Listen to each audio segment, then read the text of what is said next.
हम लोग आज ऑलमोस्ट 1 महीने के बाद एक क्लास लगा रहे हैं बीएसटी। हम बीएसटी में पहले 5 चैप्टर खत्म कर चुके हैं। हम 6 चैप्टर पे थे, स्टाफिंग के चैप्टर पे। और स्टाफिंग का चैप्टर करते हुए हमने पढ़ा था what is the meaning of staffing, ये हमने अच्छे से पढ़ा था। What are the features of staffing, syllabus से बाहर हमने पढ़ा था।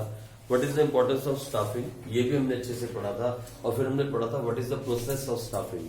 स्टाफिंग प्रोसेस को हमने पढ़ा था, जहां हमने पढ़ा था estimating the man power requirement से स्टार्ट करके कंपनसेशन तक।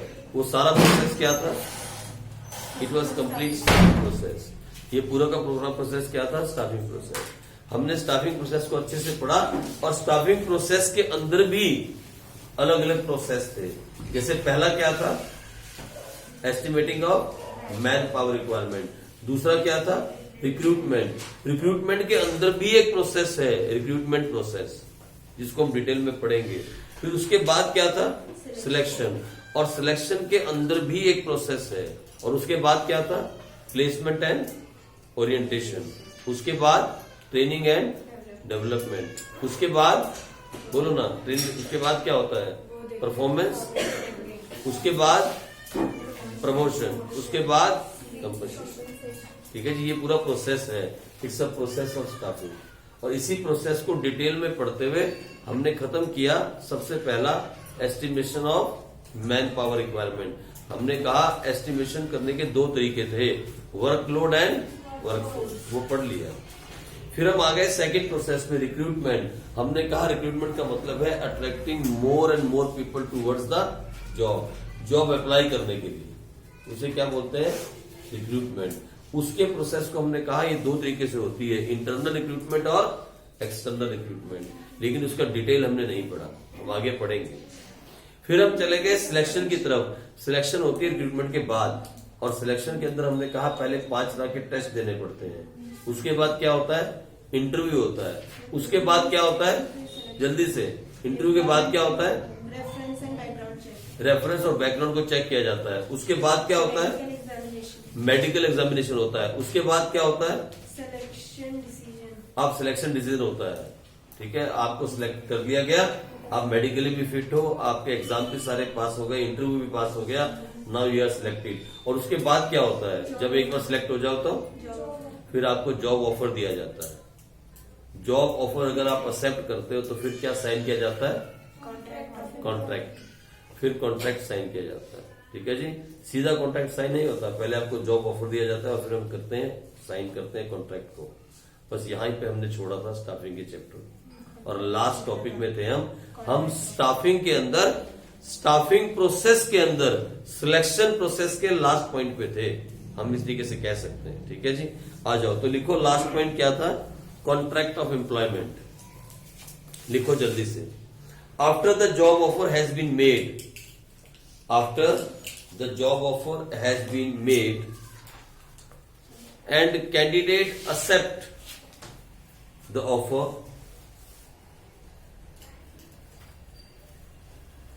certain documents accept the offer, candidate accepts the offer, certain documents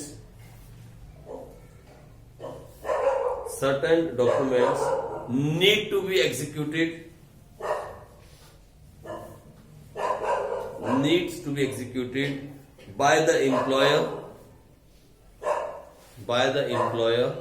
and the candidate, needs to be executed by the employer and the candidate.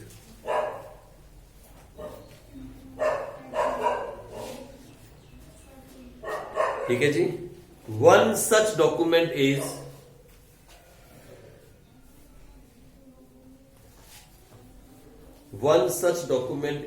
the attestation form. Attestation form, attested form नहीं होता, attestation बन गया।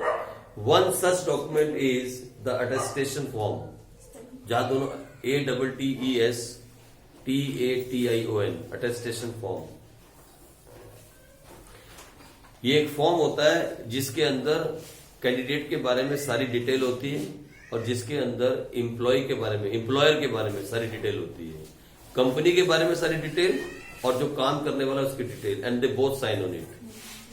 लिखो, this form contain This form contains the detail लिखो, this form contains the detailed information about the candidate. This form contains the detailed information about the candidate which is attested by him or her. Contain. The detailed information of the candidate which is attested by him or her.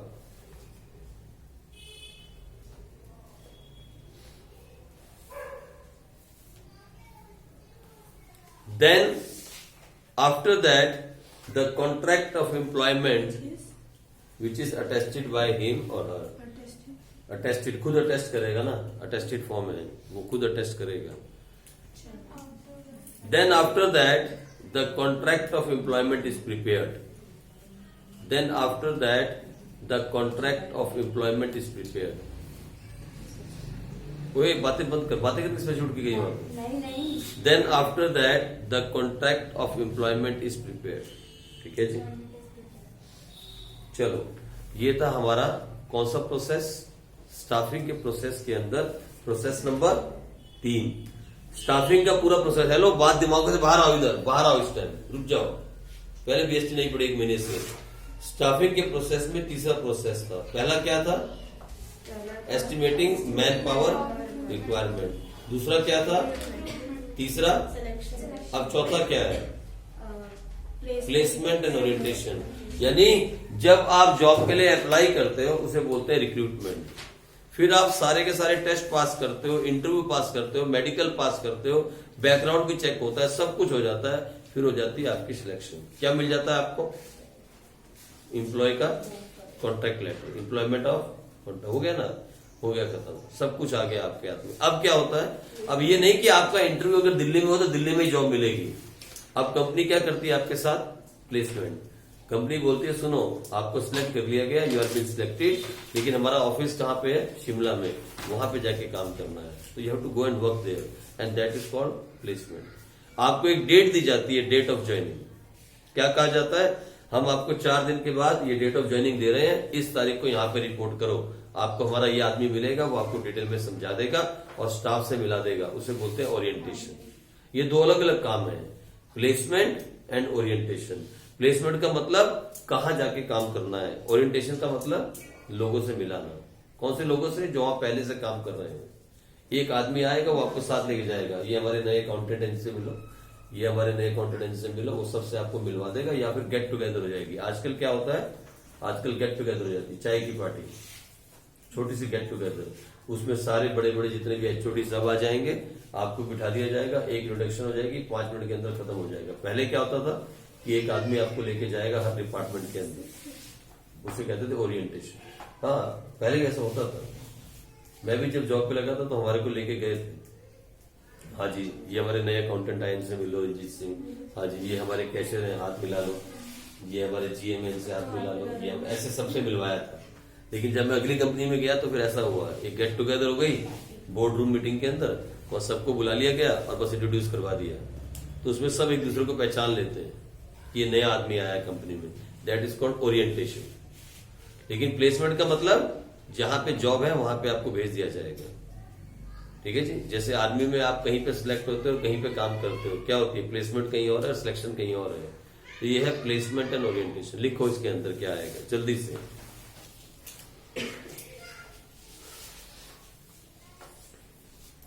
The employee is given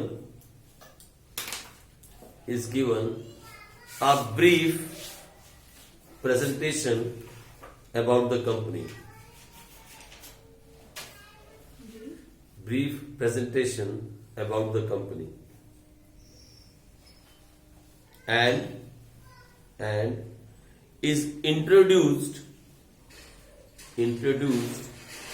to his superiors and subordinates. To his superiors and subordinates.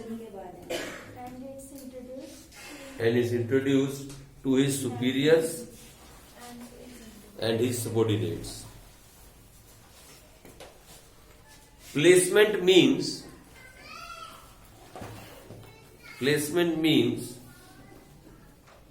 the employee occupying a position or post Sir, occupying. a position or post for which he has been selected. For which he has been selected. ठीक है जी, that is called placement. Employee occupying a position for which he has been selected. What is the meaning of orientation? तो लिखो, orientation means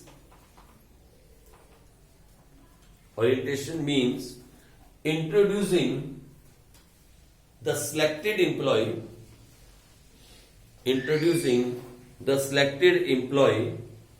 to other employees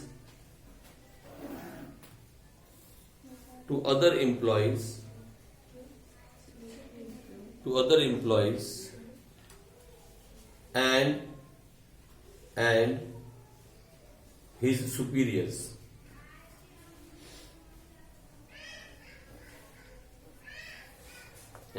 superiors. ठीक है जी, that is called orientation. ये होता है orientation. अब वो अपने सुपीरियर से मिलेगा, हाथ मिलाएगा, थोड़ी बातें होंगी, तो सुपीरियर क्या बताएगा उसको, भैया हमारी कंपनी में ये रूल है, सुबह इतने बजे आना है, शाम को इतने बजे जाना है. थोड़े रूल पता लगेंगे. यहाँ पे हाँ कंपनी के अंदर बैठ के फालतू बातें नहीं करनी. हमारी कंपनी का रूल है, अगर सीट छोड़ के जाना है तो मेल डालनी जरूरी है या इन्फॉर्म करना जरूरी है. अलग अलग कंपनी के अलग अलग रूल है. ठीक है जी. जैसे हमारी कंपनी में रूल होता था कि अगर आप सीट छोड़ के गए ना पानी पीने के लिए भी किचन तक, मान लो वैसे तो आपको बोलने पे पानी आ जाएगा, लेकिन कभी आपका दिल करे तो टांगे सीधी करते हैं. एक चक्कर मार के आता किचन में देखे क्या बन रहा है, स्मेल आती है अच्छी 12 बजे, तो देखने जाए किचन में आज क्या बन रहा है, तो ऊपर किचन में देखने चले गए. उतने से टाइम के लिए भी आप चले गए तो मेल डालनी पड़ेगी. या I will not be available for 5 minutes, I am going in the kitchen. चल जाओ. किसी को मतलब ऑथराइज नहीं करेगा कोई, इट्स जस्ट इन्फॉर्मेशन मेल है. उस हाँ बड़ी बड़ी कंपनी में किचन होती है ना, खाना बनता है सबका, है ना. बड़े बड़े जो सारे वही खाना बनता है, वही खाना खाते सारे बैठ के इकट्ठे. बड़ी बड़ी कंपनी में किचन हॉल होते हैं. ठीक है. तो हाँ मालूम है क्या, आपको मेल डाल के चले जाना है. ये इट्स जस्ट इन्फॉर्मेशन मेल. वो किसको चली जाएगी, वो सारी कंपनी में इंटरनली घूम जाएगी. It is not that Yahoo mail and Google mail. ये एक अलग मेल सिस्टम होता है जो सारी कंपनी में चला, ऑटोमेटिकली सीसी हो जाएगा. इन्फॉर्मेशन मेल जो होती है वो सारी कंपनी में सीसी हो जाएगी. यानी हर डिपार्टमेंट के जो हेड हैं, एचओडी हैं, उनको 1 सेकंड में मेल पहुंच जाएगी कि Ranjit is not there for 5 minutes, next 5 minutes. तो कोई फोन नहीं करेगा, नहीं तो फोन बजता रहेगा. तो अब कोई फोन नहीं करेगा. मालूम है किचन में गया तो 10 मिनट के बाद फोन कर लेंगे. ऐसी इन्फॉर्मेशन मेल होती थी. आपका दोस्त आ गया नीचे आपसे मिलने के लिए, आप इन्फॉर्म कर दो, बस इन्फॉर्म कर दो that next half an hour I will not be on my desk, that's all. और आप चले जाओ. ऑथोराइज नहीं लेना है किसी से, लेकिन आप इन्फॉर्म तो करो. ये है हमारे वहां पे सिस्टम, इन्फॉर्म कर दो. ठीक है. चलो, मुझे भी शुरू से बड़ा अलग सा लगा यार, एक हर काम के लिए मेल, हर छोटे से काम के लिए मेल, लेकिन बाद में मुझे पता लगा इसका बहुत महत्व है, इसका बहुत बेनिफिट है. चलो नेक्स्ट लिखो, आ जाओ. The next point is training and development. ओए चले जाना पर लिखो next point, training and development. क्या हो,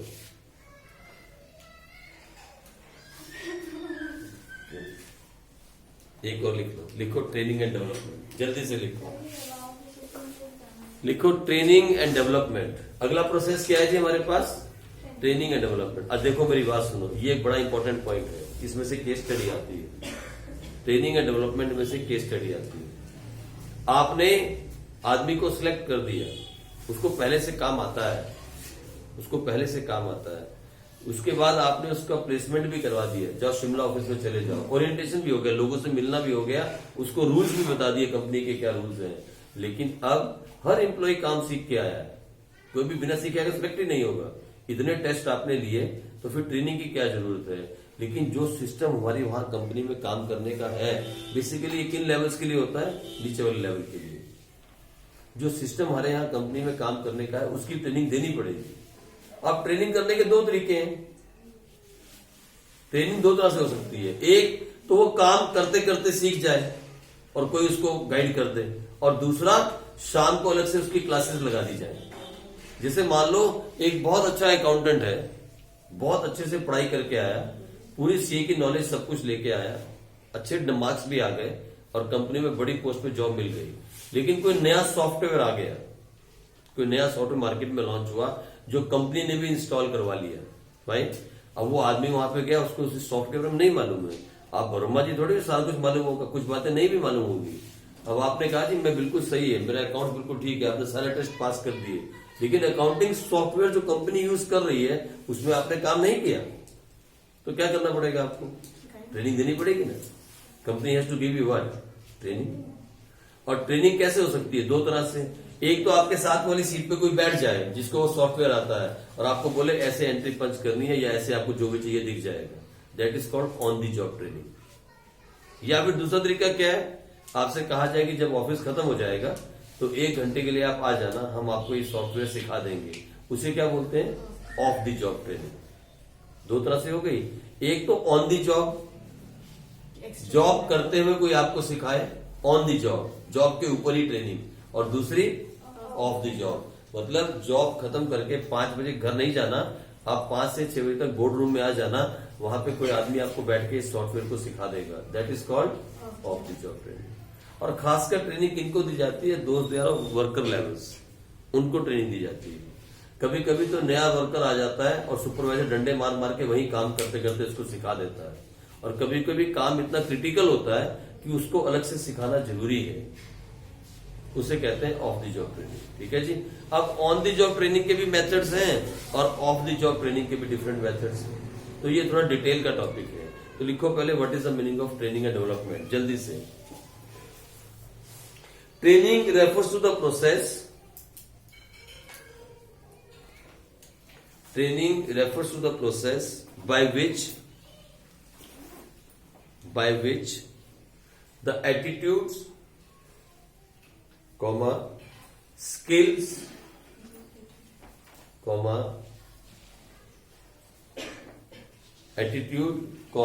skills and abilities of employees to perform specific job are increased.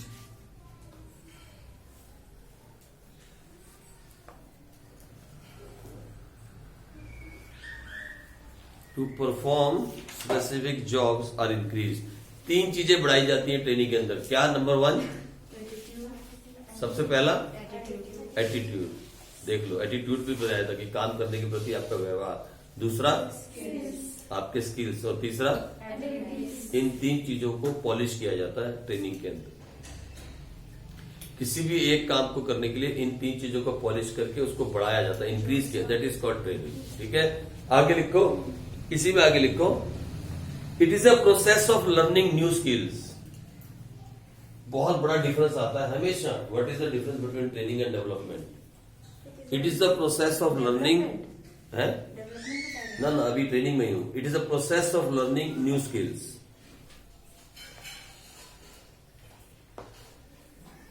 तीसरा लिखो इसी में ट्रेनिंग में, it attempts to improve the performance. It attempts to improve the performance on the current job.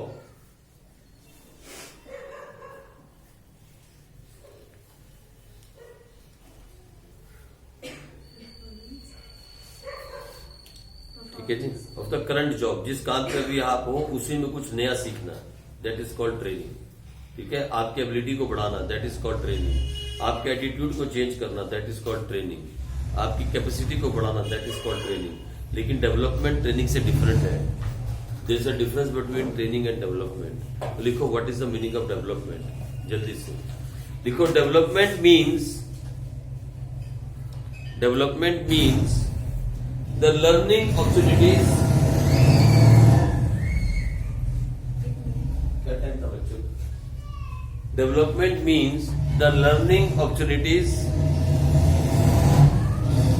designed to help employees to grow. Sir दोबारा बोलना. Development refers to the learning opportunities designed to help employees to grow. Training is a part of development.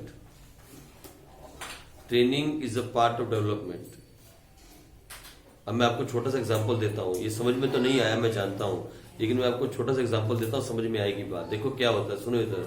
आपने first class से यहाँ पे accounts की knowledge ली, ठीक है. You are very good accountant. इधर देखो एग्जांपल देता हूँ. बड़े अच्छे अकाउंट्स की नॉलेज आपने ली, बीकॉम भी की अच्छे से, एमकॉम भी की, एक कंपनी में सीनियर अकाउंटेंट की पोस्ट पे आप लग गए. बड़ी अच्छी पकड़ है आपकी अकाउंट्स के अंदर.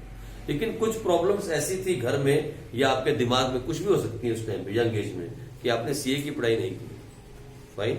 अब मैं आपको मतलब समझा दोनों में डिफरेंस क्या है. ये एग्जांपल्स याद रखा करो, बहुत काम के एग्जांपल्स हैं, जब लिखने में आएगा वहां. आपने अच्छे से पढ़ाई की और कहां लग गए जॉब पे, एज अ सीनियर अकाउंटेंट. कोई भी कारण रहा हो, आपने प्रोफेशनल स्टडी नहीं की, सीए की स्टडी नहीं की, but you are very good in accounts. आप अकाउंट्स में बहुत अच्छे हो, ठीक है. तो क्या हुआ, आप जॉब पे गए, एक नया सॉफ्टवेयर था वहां, अकाउंटिंग सॉफ्टवेयर, जो आपने पहले नहीं सीखा था. कोई साथ बैठ गया और आपको ट्रेनिंग देने लगा कि भैया ये सॉफ्टवेयर में एंट्री ऐसे होती है, इसमें काम ऐसे करते हैं, ये ऐसे चलता है, ऐसे ऑपरेट करते हैं. उसने आपको वो सॉफ्टवेयर सिखा दिया और आपने वो सॉफ्टवेयर सीख लिया. That is called training. यानी उसी करंट जॉब पे जो आप कर रहे थे उसमें कुछ एडवांस सिखा दिया. That is called training. लेकिन आप काम करने में बहुत अच्छे थे, आपको एक दिन बॉस ने बुलाया, इधर आओ, सीए करना चाहते हो, हमारी कंपनी स्पॉन्सर करेगी आपको, लेकिन आपको भी लिख के देना होगा कि 5 साल तक कंपनी नहीं छोड़ोगे सीए बनने के बाद. आपने कहा यस सर. मेरे पास पैसे नहीं थे तो मैं पहले ही सीए कर लेता. तुरंत मान गए आप. सुना है मेरी बात. अब आपको क्या हो गया, अब आपको सीए करने के लिए टाइम दिया गया कंपनी की तरफ से. मेरी बात सुनो, ट्रेनिंग से आप ग्रो नहीं करोगे. You will learn something new, एक नया सॉफ्टवेयर. लेकिन जब आप सीए बन जाओगे तो फिर आप सीनियर अकाउंटेंट नहीं रह जाओगे. क्या बन जाओगे, chartered accountant of a company. यानी development is helping you to grow, but training is helping you to learning only new skills. दोनों में फर्क समझ में आया. ये दोनों के बीच में डिफरेंस है. सीए का कोर्स कर लोगे, वो आपको सीए करवा देगी कंपनी. 3 साल में सीए कर जाओगे, कि बीकॉम एमकॉम आपके पास होगी तो 3 साल में सीए हो जाएगी. आप सीए कर जाओगे तो उससे क्या होगा, नाउ यू विल ग्रो. फिर किसी और कंपनी में जाके बहुत बड़ी सैलरी भी ले सकोगे. वहां 5 साल काम करके कॉन्ट्रैक्ट खत्म करके कहीं और भी आ सकते हो, और कंपनी में जहां काम कर रहे हो वहां भी सैलरी बढ़ जाएगी, पोस्ट बढ़ जाएगी. लेकिन ट्रेनिंग में क्या होगा, you are accountant, senior accountant, you will remain senior accountant, but now you have learn a new thing. क्या, a new software of accounts. ये हो गई ट्रेनिंग. तो इसका मतलब डेवलपमेंट जो है वो वाइडर टर्म है, ट्रेनिंग उसके अंदर एक छोटा सा पार्ट है. आप समझ गए बात को. इसी एग्जांपल के साथ आप इसको एक्सप्लेन कर सकते हो, the difference between training and development. ठीक है जी. चलो आगे बढ़ो, इसके बारे में डिटेल हम आगे पढ़ेंगे. नेक्स्ट पॉइंट क्या होता है हमारे पास, परफॉर्मेंस चेकिंग. अच्छा ठीक है, फाइन.